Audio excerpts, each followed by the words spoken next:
In today's episode, Pat asks, how do you decide what content to create? How do you choose with all the options and opportunities out there? It's a really good question. You choose to create, well, I'll preface this, I choose to create. What you choose to do may be different. But you choose to create content the same way that Google and other algorithms think about content and look for content. It's well established in SEO circles that uh, content needs to be relevant, content needs to be fresh, and content needs to be diverse, meaning it needs to be in a multitude of formats. And so on a daily basis, when I put these videos together, I'm uh, trying to follow those general guidelines. So the overall strategy is something that I've taken almost literally word for word from my friend Marcus Sheridan.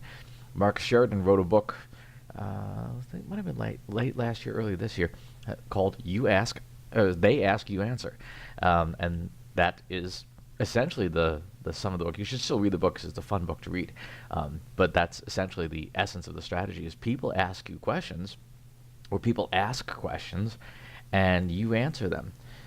So when someone emails me or leaves a comment on a post or a video or sends me a message, I do my best to answer it. And that immediately covers off on the freshness, because it's in the moment. It's as at least one person in the audience is thinking about it. And it covers the relevance because I don't have to then guess what someone is thinking about online. I can know that because you asked me. In the infrequent times when someone doesn't ask a question directly of me, I am a member of like a dozen different Facebook groups and like 15 Slack channels, all on marketing and communications and data science and all these other topics that are relevant to me and to Brain Trust Insights. And on any given day, there's 100 questions to choose from. There's 100 questions that people have that people want to know the answers to. Pick one of them that, again, I can provide a relevant answer to.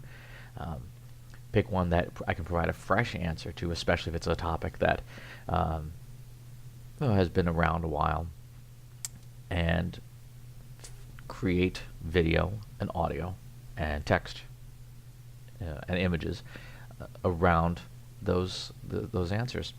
And so that's probably I would say the most simple way to create great content is, instead of trying to guess what the audience wants, answer the audience, answer the questions. You don't necessarily have to do it in this exact question and answer format, but it does help because it forces you to think, I'm answering the specific question. At a recent talk that my friend Ann Hanley gave, one of the things she was saying was that in the topic of email newsletters, marketers put too much emphasis on the news and not enough emphasis on the letter, on the writing of a letter, and highlighted the way Warren Buffett writes shareholder letters. He writes them to his sister because his sister's a shareholder of the company, and uses that to set his tone and perspective and his voice. And that's one of the things I love about Marcus Sheridan's They Ask, You Answer, is that when Pat asks a question, I'm not speaking to an imaginary masses, talking to you, Pat, but by extension also you who are watching this video or listening to this audio or reading this text. And so that provides an additional, I would say, degree of relevance into the conversation, into what we have to share. I talked about that not too long ago, about why marketers keep talking to, like, hey, you guys, on a podcast, because it's just us. And then the third thing I would emphasize, besides following the algorithms and addressing an individual's concerns, would be using predictive analytics. using forecasting and predictive analytics to know what general topics are going to be of interest to people during the days or times or weeks that are ahead of you. Again, this is something that we do at the office, where we forecast out 500 or 600 search terms 52 weeks in advance, and then on any given week we look at the calendar and go, okay, well, what terms are going to be the most searched for this week? Okay, let's make sure we have a blog post and a podcast and stuff around that topic so that it is relevant to people when they are searching for it.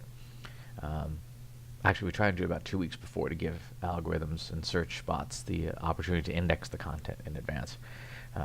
But that's sort of a third way that you can create great content.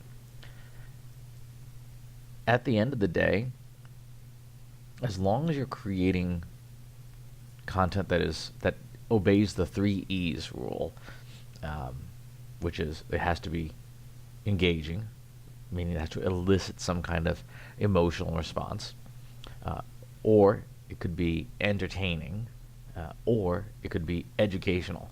Those are the 3 E's of content. Ideally, you can do all 3, but at least one is providing some sort of value to the person on the other end of your content. In this case, it's barely 7 a.m. here in the morning, and so I'm probably not going to do a whole lot of entertainment, but education is something that I personally can do any time of the day. Try and share a perspective or some knowledge or some techniques or some tips on how to do something. And so that's my personal methodology for how I choose to create content. Your mileage should vary. Your mileage should be different. You should not be doing the exact same thing. You may be a much more entertaining person. You may be a much more engaging person who gets very emotional and very has a high emotional valence about the topics that you talk about. If you ever watch Marcus Sheridan speak, he is not a calm speaker. He is a very dynamic speaker. And so your style will differ.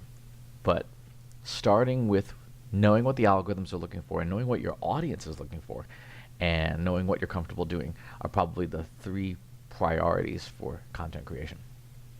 As always, please subscribe to the YouTube channel and to the newsletter. We'll talk to you soon. Take care. If you want help with your company's data and analytics, visit braintrustinsights.com today and let us know how we can help you.